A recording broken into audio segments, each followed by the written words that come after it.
Allora, percorreremo tutta l'Italia con diverse tappe, circa 20 in Italia, come dicevamo, e alla fine tutti questi dossier regionali sulla famiglia che c'è, sulla vulnerabilità, confluiranno in un unico volume che rappresenterà e comunque che vorrà avere l'ambizione di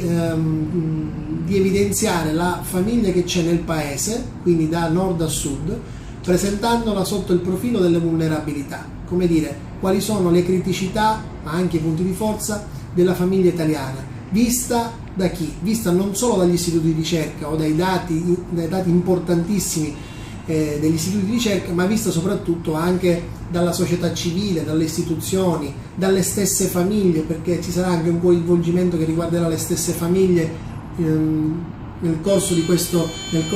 viaggio che ci porterà da qui a fine 2015 per la presentazione ufficiale di questo volume, che per le api vuole essere l'inizio di un percorso, come dire, di studio, di elaborazione, ma anche la definizione di un'agenda politica sulla famiglia e per la famiglia.